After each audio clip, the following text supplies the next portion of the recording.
खुलुमबाय गोजोन फुंबिलिनि बयनिसिमबो गाहाम हामलायनायखौ जासिहरनाय थाबाय आं सिबिरानि ब्रह्म आसा खालामो नोंथांमोनहा गासैबो मोजाङैनो दङ नोंथांमोननि थाखाय आं गोदान मोनसे भिडिअ लानानै फैबावबाय अन्नानै भिडिअखौ जोबजासिम नायलांदो बिटिआर गोरोबथाखौ जेबो मान होआ नामा एनआइएखरा 2020 मायथाइयाव एनडिएफबिफोरखौ लाफानानै बिटिआर गोरोबथा खालामनायनि उनावबो एनडिएफबि लिडार आरो केडारफोरा रेहाय मोननो हायाखै बिटिआर गोरोबथानि उनावबो खायसेया जिउ जोबजासे साजा मोननो गोनां जादों बुंनो थाङोबा बिटिआर गोरोबथानि उनाव एनडिएफबिनि लिडार आरो केडारफोरा उदाङै थानो मोननाय जानो नांसिगौमोन नाथाय बेनि उल्थाखौसो नुनो मोनबोनाय जादों जोबथेसालियाव जोबथेजानाय एनडिएफबि बिदा फंबायफोरा उदां जानो नागारै बिथांमोननि सायाव मोनफानि उनाव मोनफा राय होनायखौसो नुबोनो मोननाय जादों फिन 7 एनडिएफबिफोरनि हेंथा गेदेर राय होनो थांगासिनो दं बेनि इसारा होदों जाय राया फासिनि साजा नङाबा जिउ जोबजासे जोबथेसालियाव थानायनि साजाबो जानो हागौ बे खौरांखौ मिथिहोदों बिक्रम दैमारि बिथाङा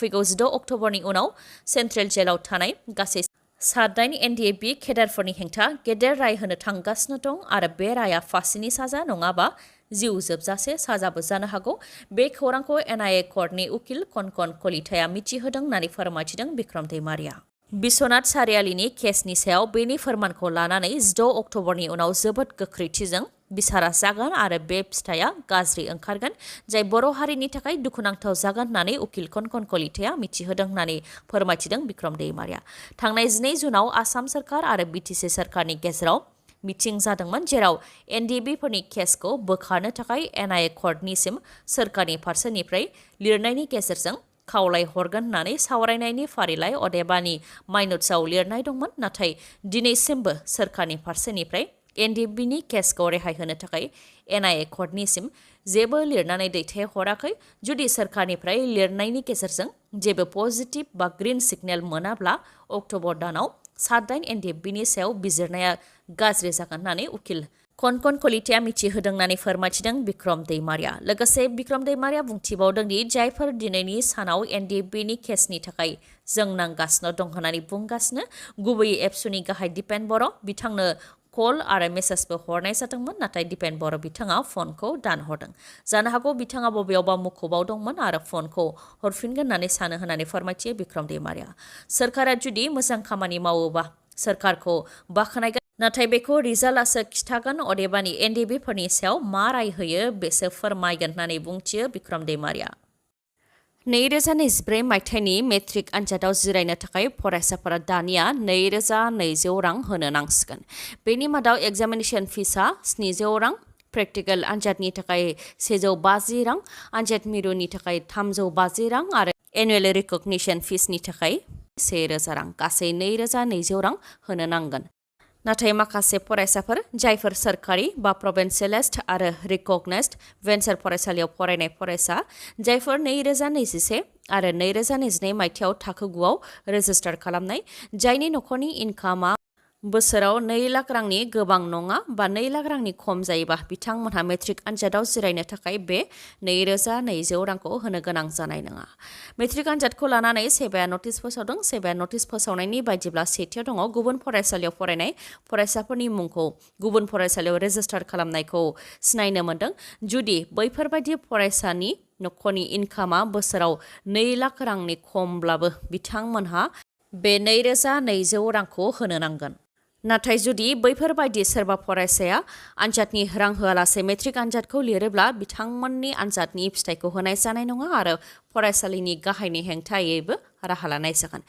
नैथियाव दङ जायफोर फरायसाफोरा मेट्रिक आनजादनि थाखाय रां होनो गोनां नङा बेफोरबायदि फरायसाफोरनि नखरनिफ्रा फरायसालिनि गाहायनो एप्लिकेशन होनो नांगोन थामथियाव दङ फरायसानि नखरनि गाहायफोरा होनाय एप्लिकेशनखौ फरायसालिनि गाहाया नायबिजिरनो नांगोन ब्रैथियाव दङ फरायसाया थाखो 9आव मुं थिसननाय समाव गायनाय बिफां फुलिनि थासारिया दा मा थासारियाव दं बेखौ सावगारि सेबखांनानै जमा होनो नांगोन आरो बेनि अनगायैबो माखासे मेट्रिक आनजादनि सोमोन्दै मोजाङै मिथिबावनो लुबैयोब्ला सेबा registration.org आव थांनो हागोन आरो आनजादनि थाखाय अनलाइन फर्म फिलआपबो खालामहैनो हागोन पर्टेला 9 अक्ट'बर 2023 निफ्राय 31 अक्ट'बर 2023 सिमनि गेजेराव गेवनाय थागोन गोथार जुलि जाफुबाय थानाय समावनो जुलि जाग्रा न'ब्लाङाव अर नांनायजों सा 114 सुबुङा थैनो गोनां जादों आरो गिख्रंथाव अर खामनायजों सा 150नि गोबाङा जोखोम जानो गोनां जादों।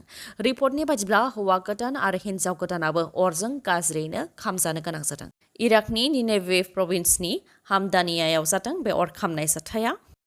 मोनसे हलाव गोथार जुलि जाफुबाय थानाय समावनो हरखाबै अर नांदों आरो अरा जोबोद गोख्रैथिजों गोसारदों, जायजों न'ब्लाङाव थानाय सा 114आ थैनो गोनां जादों आरो सा 150नि गोबाङा जोखोम जानो गोनां जादों।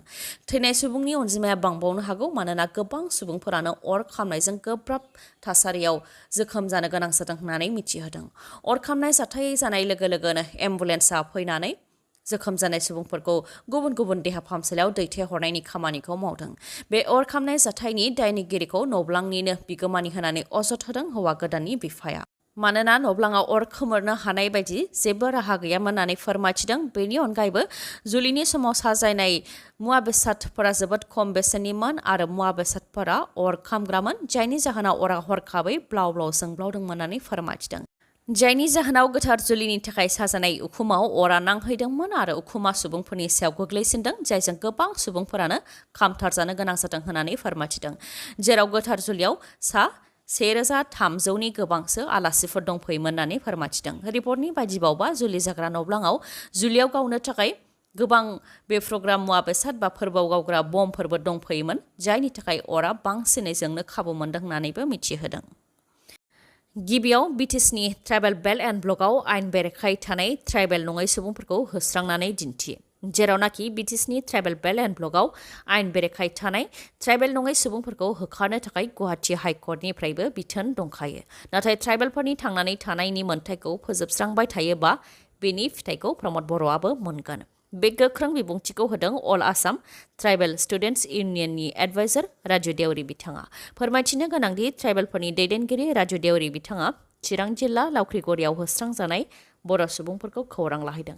जायनाखि काजिरङायाव दै बाना जायोबा जिब जुनारा गोजौ जायगायाव थाहैयो, थिग बेबायदिनो लावख्रिगुरि गामिनि रायजो राजाफ्राबो दैबाना जानायनि थाखाय बेयाव थाफैदोंमोन होननानै फोरमायथिदों। नाथाय बिथांमोनखौ इउपिपिएल सोरखारा होस्रांदों।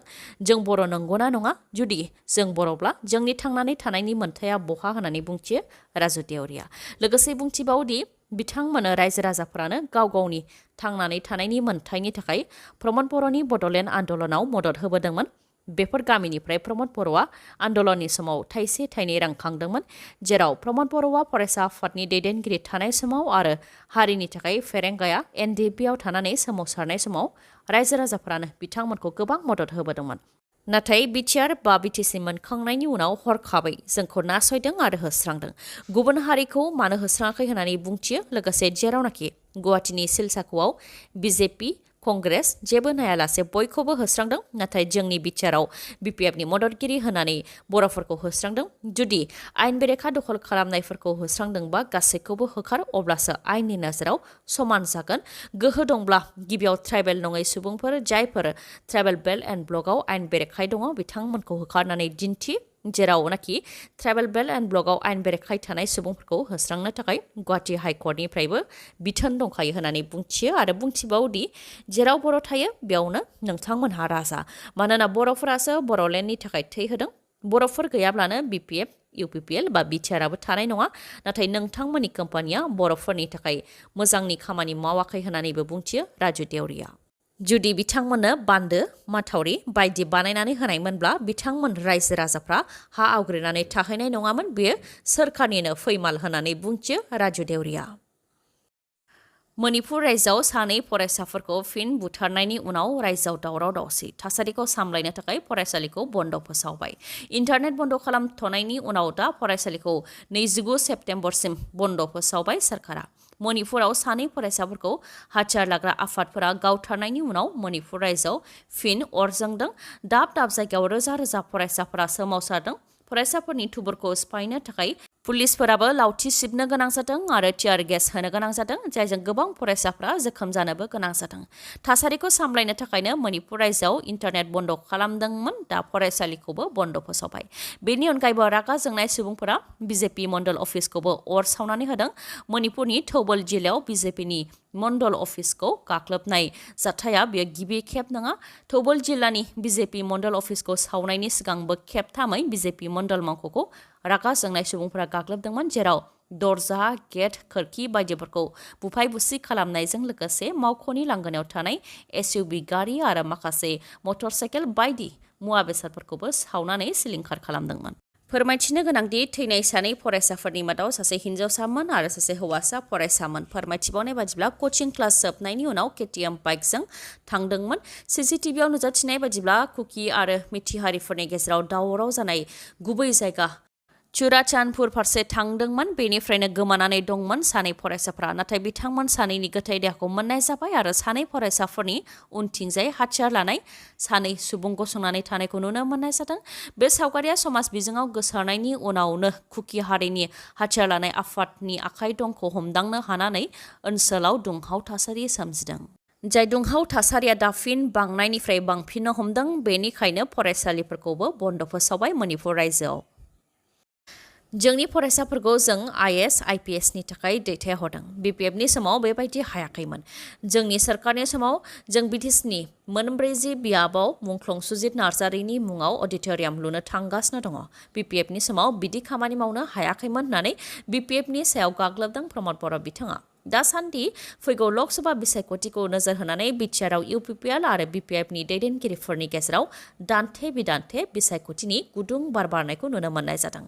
प्रमद बर'नि इउपिपिएल सोरखारा बिटिआरआव जेबो जौगानायनि खामानि मावनो हायाखै होननानै बिपिएफ दोलोनिफ्राय अजद होबोबाय थानायनि सायाव प्रमद बर' बिथाङा फिननाय होदोंदि इउपिपिएल सरकारा गोबां खामानि मावगासिनो दङ, जेरै फरायसाफोरखौ आइएस आइपिएसनि थाखाय दैथायहरदों, बिटिसिनि मोनब्रैजि बियाबाव अडिटोरियाम लुनो थांगासिनो दङ, गं9 स्टेडियाम लुनो थांगासिनो दङ, गं5 सिनेमा हल लुनो थांगासिनो दङ, दुरान काप खुंदों आरो दान मोनसेयावनो स्टेडियाम लुदों होननानै फोरमायथिदों प्रमद बर'आ। लोगोसे प्रमद बर' बिथाङा बुंथिबावोदि बिपिएफआ फैगौ लकसभा बिसायख'थियाव मोननै बियाबावबो जेनगोन आरो बिथांमोननि गलाया अरायनि थाखाय बन्द जागोन होननानै बुंथिदों प्रमद बर' बिथाङा। बेराफारसेथिं बिपिएफ दोलोआ लाथिख' जानो थांगासिनो दं होननानै बुंनायनि सायाव हाग्रामा महिलारि बिथाङाबो बिनि फिननायखौ होदों। बिथाङा बुंथिदों दि राजखान्थिनि मानसिफोरा गासैबो बुंनो मोन्थाय दं। सोर लाथिख' जानो थांगासिनो दं बेखौ रायजो राजाफ्रासो बिनि फिननायखौ होगोन होननानै बुंथियो बिथाङा। लोगोसे बुंथिबावोदि प्रमद बर'आ मानसिफोरनो माबा मोनसे होनो थाखाय गोब्राब मोनो। बिटिसिनि रायजो राजाफोरनि जौगानायनि थाखाय बोसोराव जि रां सौफैयो, बे रांखौ गावनि पकेटनिफ्राय होनाय बायदि मोनो। हानि पाट्टा होनायनि बेलायावबो गावनि हाखौसो होनाय बायदि मोनो होननानै बुंथियो हाग्रामा महिलारि बिथाङा।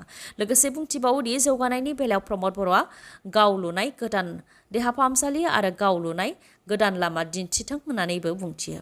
बिजनि जिल्लानि सिङाव थानाय थुरिबारि ब्लक कमिटि बिपिएफनि जयनिं हाबाफारियाव बाहागो लानानै हाग्रामा महिलारि बिथाङा बुंथियो बे खोथाखौ।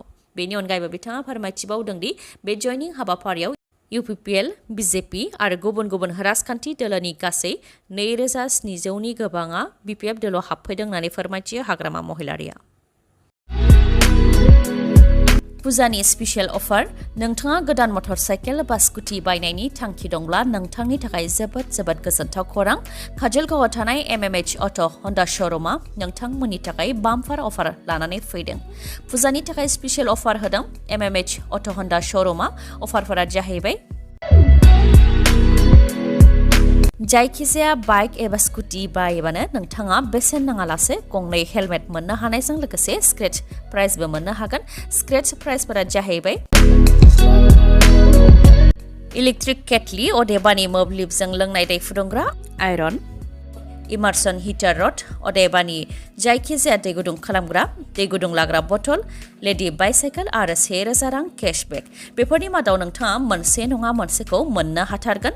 बेनि अनगायैबो गोदान मटर साइकेल बा स्कुटि बायनो थाखाय नोंथांनाव खम रां दंब्लाबो नोंथाङा जिंगा सिनांगौनि गोनांथि गैया। नोंथाङा 6,999 रां होग्रोनानैनो गोदान मटर साइकेल बा स्कुटिखौ बायनो हागोन। अब्ला नोंथाङा माखौथो सानबाय थाबावखो? गोख्रैनो काजलगावआव थानाय एमएमएच अट' हन्डा श'रुमनिफ्राय गावनि सिमांनि मटर साइकेल बा स्कुटिखौ बायनानै लायनो हागोन नोंथाङा। मानोना बे सनानि खाबुआ 15 अक्ट'बरसिमल' थागोन।